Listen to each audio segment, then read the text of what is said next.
Pukehinahina battle site. Now, as you know, the build-up to this battle has been a result of the Crown trying to stop the supply of munitions and supplies to support Tainui and the Kingitanga movement, and also to acquire land throughout Tauranga Moana.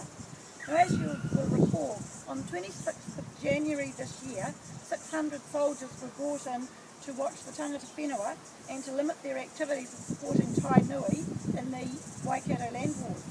Now, joining us at this chaotic battle site is Pene Takatuaia, a celebrated leader of the Ngaitarangi Hapu.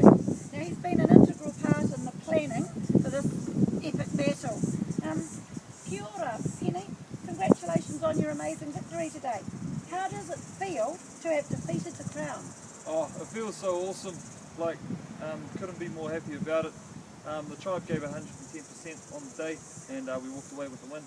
Now, you were the underdog in this battle. Now, considering the overwhelming odds of, 250 warriors against, 1,650 officers and men from the British Army, how did your experience in previous battles come into play on the day? Oh, I knew we were going to be outmanned on the day. My previous experiences up at Ruapekapeka, I saw how the British attacked a PAR site, and we knew that we had to go back to the drawing board and redesign what a PAR site should look like. So we instead of having a normal PAR site at the top of a hill, we sort of made a long, thin PAR site, which made it better for cannon fire, as made it hard for the cannonballs to land in the PAR site that were going over the top and actually taking out their own soldiers. How did your... Sorry. Now, you knew you were going to be outgunned by the British. So what other strategies did you employ in this battle? Yeah, talk about being outgunned. Like, we were really short on ammo since our ammo supply was stopped. And we also had word that the British were bringing cannons, 7 cannons, one of which was the 110 pounder Armstrong cannon.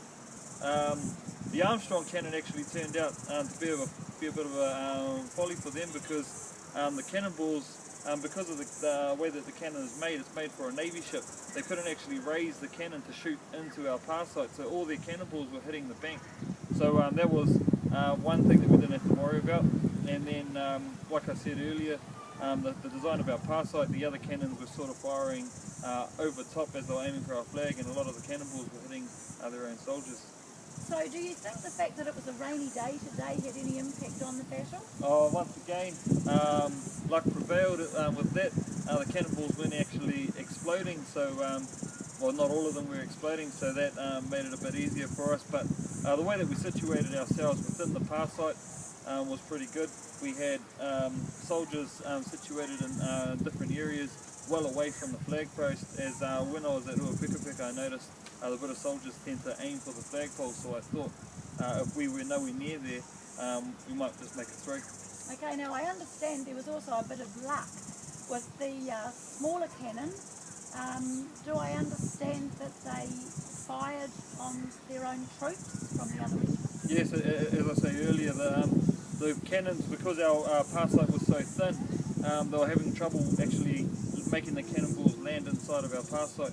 I also, knowing that we were low on ammo, I told my soldiers not to fire until the British soldiers actually stormed up and into our PAR site. So there was 8 hours there where we took on cannon fire, and we just laid in wait until they were inside, and we had the upper hand. Now I understand from the British that they were completely surprised that any of your warriors were left alive, that they thought they had bombarded the PAR into oblivion.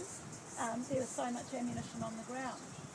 Yeah, I had trouble holding back the laughter at that point, because they strolled up as if they'd already won the victory, not knowing that pretty much all of our soldiers were still intact. And as they made their way into the PAR site, that's when we stormed them, and as I said, we were in front of them, behind them, either side of them, and we'd also dug holes in the ground and laid mats over them so that our soldiers could shoot up from underneath, which sounds a bit horrible, but it really contributed to our win on the day. Pretty effective, I'd have thought. Okay, now where to for Ngaitarangi? Yeah, Ngaitarangi, we have already started designing our next PAR site. It'll be situated up around the Oropi area. but I don't want to go into too much detail about that, as I wouldn't want the British getting any inside secrets. Now, forgive me, but I understood that your tribe was signatory to the Treaty of Waitangi. How did you feel about your partners in the treaty going to battle against you when you'd signed a partnership? We were reluctant to sign that treaty, and there has been a few issues over the time, and I think this was always going to eventuate into a battle, and we just had to draw a line somewhere and say, right, it's just not happening for us. We sent the letter out to the government and said, you know, it's do or die day pretty much. Fair enough. Now look, thanks very much for your time, and I can see you're covered with a bit of blood and you're probably pretty tired. I'll let you go, but thank you very much for your input. All right, thanks.